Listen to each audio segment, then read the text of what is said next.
इस वीडियो में हम बात करेंगे निकोल प्रिज्म के बारे में। निकोल प्रिज्म एक ऐसी ऑप्टिकल डिवाइस है जो प्लेन पोलराइज्ड लाइट को प्रोवाइड कराती है। ये डिवाइस डबल रिफ्रैक्शन पर बेस्ड है। तो ये डबल रिफ्रैक्शन क्या होता है, पहले हम इसके बारे में जानेंगे। नेचर में कुछ ऐसे क्रिस्टल पाए जाते हैं जो डबल रिफ्रैक्शन शो करते हैं, जैसे कैल्साइट, टूरमैलिन क्रिस्टल। ये ऐसे क्रिस्टल हैं जो डबल रिफ्रैक्शन को शो करते हैं। डबल रिफ्रैक्शन मीन्स जब कोई मोनोक्रोमेटिक अनपोलराइज्ड लाइट ऐसे क्रिस्टलों पर इंसिडेंट होती है तो ये रिफ्रैक्ट होती है और ये क्रिस्टल्स दो रिफ्रैक्ट लाइट को शो करते हैं। यानी जैसे ये लाइट है कोई, ये इस कैल्साइट या टूरमैलिन क्रिस्टल पर इंसिडेंट हो रही है, तो यहाँ से हमें कितनी लाइन मिल रही है, ये रिफ्रैक्टेड की दो रेज मिल रही हैं। तो इसे कहते हैं डबल रिफ्रैक्शन। इन दो रेज में ये तो होती है एक्स्ट्रा ऑर्डिनरी रे, इसको ई रे बोलते हैं, और दूसरी रे होती है ऑर्डिनरी रे, ओ रे। ओ रे स्नेल्स लॉ को फॉलो करती है, यानी क्रिस्टल में हर जगह इसकी वेलोसिटी सेम होती है, जबकि जो ई रे होती है ये रिफ्रैक्शन के लॉज को फॉलो नहीं करती। इसकी स्पीड डिफरेंट प्लेसेस पर डिफरेंट चेंज हो सकती है। मीडियम एक कैल्साइट क्रिस्टल के अंदर इसकी स्पीड चेंज हो सकती है, ठीक है। तो ये कैल्साइट क्रिस्टल है और ये डॉट डॉट लाइन से क्रिस्टल एक्सिस दिखाई गई हैं। तो इसका मतलब ई रे की स्पीड चेंज हो सकती है, यानी वैसे जो एक्स्ट्रा ऑर्डिनरी रे होती है इसकी स्पीड ऑर्डिनरी रे से ज़्यादा होती है। अच्छा, लेकिन क्रिस्टल एक्सिस पर इन दोनों रेज की स्पीड बराबर होती है। अगर ये क्रिस्टल एक्सिस पर के अलोंग प्रोपोगेट करें तो इनकी स्पीड क्या होगी, सेम होगी। जब हम इस क्रिस्टल को रोटेट करते हैं तो चूंकि ऑर्डिनरी रे की स्पीड तो सेम होती है, लेकिन ई रे की स्पीड चेंज होती है। तो ऐसा लगता है जैसे ई रे इस ओ रे के रेस्पेक्ट में रोटेट कर रही हो, यानी कुछ डांसिंग कंडीशन में हो, क्योंकि वेलोसिटी जब इसकी लगातार, जैसे हम इसको क्रिस्टल के अबाउट रोटेट करेंगे तो इसकी वेलोसिटी चेंज होगी, तो एक प्लेस पर स्टेशनरी नहीं रहेगी। ये हमें ऐसा लगेगी जैसे ये विचलित हो रही हो, है ना। तो ये है इनकी दोनों की प्रॉपर्टी। इसी पर बेस्ड है हमारा Nicol prism. Nicol prism calcite crystal से बना हुआ एक ऑप्टिकल डिवाइस है। हम ऐसे भी समझ सकते हैं, देखो ये दो पोर्शन है, एक पोर्शन तो इसका अपर है, ये अपर पोर्शन है इस डिवाइस का, और ये लोअर पोर्शन है।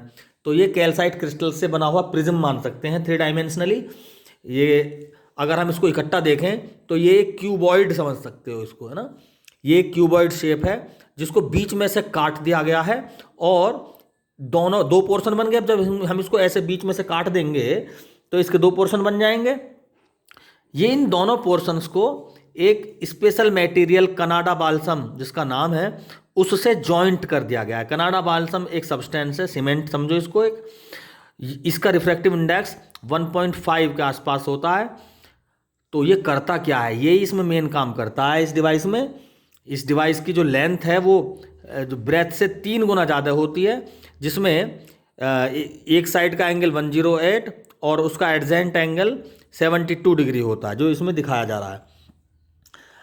अब इसकी वर्किंग समझ लेते हैं कि ये पोलराइज लाइट को कैसे प्रोवाइड कराता है।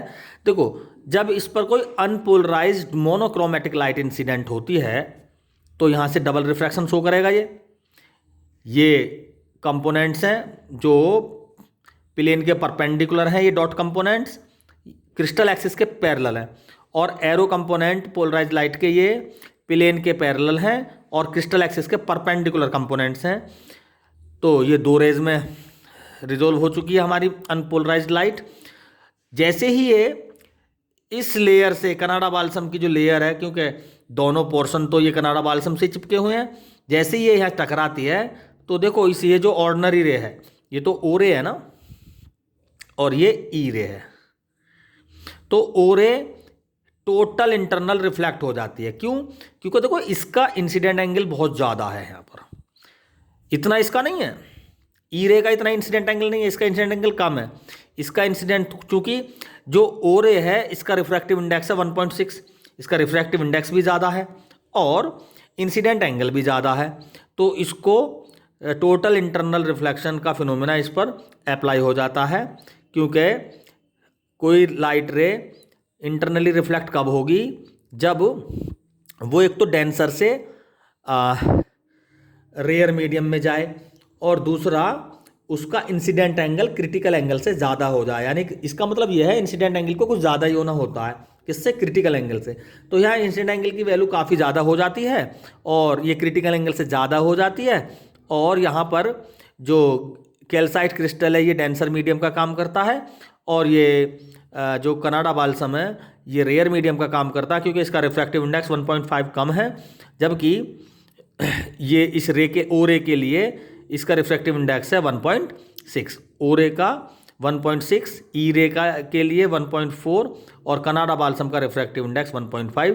तो ये 1.5 कम रह गया, ये रेयर हो गया, और जो ओ रे है इसका रिफ्रैक्टिव इंडेक्स 1.6 है और ये यहाँ से क्या हो जाती है, रिफ्लेक्ट। इसको हम एब्जॉर्ब करा सकते हैं इसी से, लैंप ब्लैक लगाकर यहाँ पर लैंप ब्लैक लगाकर इसको हम एब्जॉर्ब कर सकते हैं इसको यहीं पर, और ये हमें एक्स्ट्रा ऑर्डिनरी रे सीधी निकल जाती है बिना किसी रिफ्लेक्शन के, और ये as a plane polarize light हमें प्राप्त हो जाती है। तो इस तरह से हम कनाडा बाल्सम से पोलराइज्ड लाइट को प्राप्त करते हैं। Thank you.